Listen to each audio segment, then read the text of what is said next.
suis journaliste. Ça fait environ 5 ans que j'enseigne à Comsup. Et donc, ça fait 5 ans que je mène parallèlement les deux activités d'enseignant et de journaliste. Et je trouve que ce sont deux activités qui se marient parfaitement. Déjà parce qu'il n'y a pas de conflit d'intérêts. Et puis, ce sont deux manières d'être, on va dire, de contribuer à ma modeste échelle, eh bien, à créer du débat, à créer du sens. Donc, en tant que journaliste, je peux revenir brièvement sur ma carrière, sur ce que j'ai réalisé. Ça fait une dizaine d'années, plus de 10 ans maintenant que j'ai commencé à travailler avec la presse. D'abord au journal hebdomadaire, ensuite à Tel Quel, donc où j'ai réalisé de nombreuses unes et où j'ai été rédacteur en chef. Et jusqu'à très récemment, j'avais une chronique qui s'intitulait Décalage. J'ai aussi touché un peu à la radio, vu que j'ai été rédacteur en chef de Lux Radio au moment de son lancement. Et puis surtout, une des expériences qui m'a le plus marqué, c'est le lancement de Zaman. J'ai été directeur de la rédaction de Zaman, le premier magazine historique au Maroc, pendant à peu près 2 ans et demi.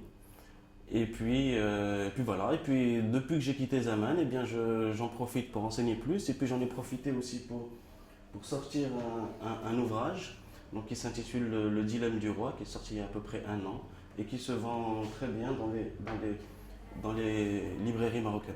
Alors ce qui est intéressant aussi, et c'est là que mon métier d'enseignant m'est très utile également, c'est qu'en écrivant ce livre, j'ai pensé beaucoup à un public de jeunes, à un public qui ne connaît pas forcément l'histoire du Maroc, qui ne s'intéresse pas forcément à la vie politique, mais qui en même temps se pose des questions.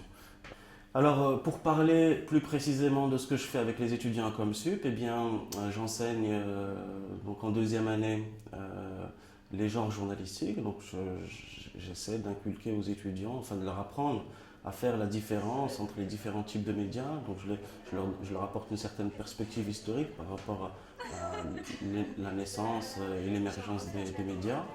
Je leur apprends aussi à comprendre ce qu'ils lisent, à savoir faire la différence entre un reportage, une enquête, une chronique, un éditorial, chose qu'on ne sait pas forcément parce que malheureusement, je me rends compte de plus en plus que nos jeunes lisent beaucoup moins. Moi, j'appartiens à une génération où, quand la presse indépendante est née, c'est-à-dire à la fin des années 90, tout début des années 2000, ça constituait une bouffée d'oxygène. Quand on avait 20 ans, eh bien, on lisait le journal, on lisait Tel Quel. Aujourd'hui, quand on a 20 ans, eh bien, on va plus sur les réseaux sociaux. En tous les cas, on ne va pas vers cette liberté qu'a constitué à un moment donné la presse indépendante. Donc j'essaie voilà, de leur apprendre, à se familiariser avec les techniques journalistiques, sachant que pour la plupart d'entre eux, même s'ils ne seront pas journalistes, ils seront liés, ils auront à travailler avec des journalistes, ils seront dans le milieu de la communication. Et ce dont je me rends compte, moi, dans mon travail, c'est que souvent, il y a un fossé, justement, entre le monde de la communication et le monde des journalistes. Pour l'extérieur, on a l'impression que c'est la même chose, que les deux participent de la même chose. Alors en fait, non, pas du tout. J'ai l'habitude de prendre cette comparaison, enfin, un peu humoristique. Il y a les Jedi, il y a le côté obscur de la force. Pour nous, surtout un journaliste ne doit pas faire de communication. Parce que le journaliste, c'est celui qui a l'esprit critique, qui voit toujours le positif et le négatif. Quand on fait de la communication pour un produit, eh bien, par principe, on ne voit pas le côté négatif. On est censé vendre un produit, on est censé, donc quelque part, voilà, ce sont deux choses en apparente contradiction.